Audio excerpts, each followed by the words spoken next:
Wisdom and folly are personified as women in Proverbs 9. The wise sage of Proverbs portrays Lady Wisdom and Dame Folly as hostesses who invite those who pass by into their home. The wise teacher encourages the simple, those who are inexperienced and do not have enough life experience under their belt to make choices, to heed the voice of Lady Wisdom and reject the invitation of Dame Folly. Wisdom built her own house. She built creation itself as God created the world through her. Wisdom is prepared. She sacrifices her own meat, mixes her own wine, and sets her own table. But Folly is loud. A good show, but no substance. She is simple herself and ignorant. She doesn't know how to help. She has no resources of her own, but roars with her own boisterousness. Wisdom is active. She invites others by actively seeking them. She sends people out to gather them. Folly waits for others to find her, and she is not hard to find.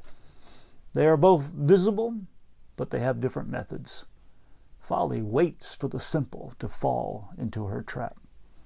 Wisdom offers her own bread and wine. She gives out of her own resources. Folly, however, offers stolen water and eats bread in secret. Wisdom's invitation is public, open, and transparent. Folly invites us to secrecy and isolation. I'm reminded of how addictions, drugs, alcohol, and sex, for example, find vitality in secrecy and isolation. They bring death. Wisdom is transparent. Secrets will kill you.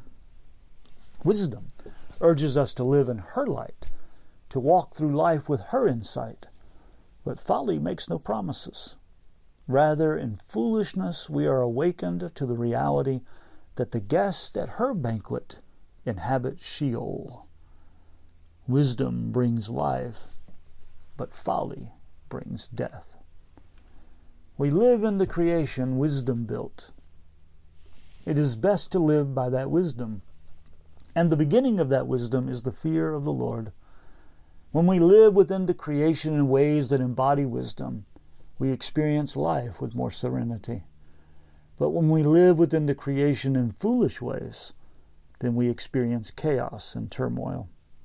God made the world so that round pegs fit round holes.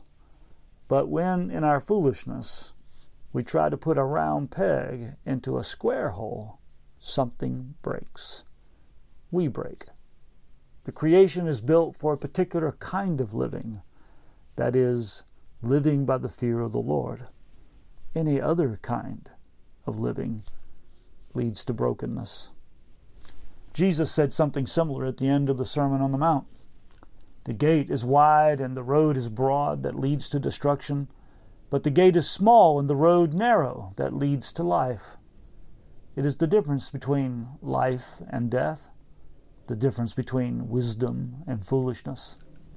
Wise people, Jesus said, build their houses on rocks, like the wisdom in the Sermon on the Mount.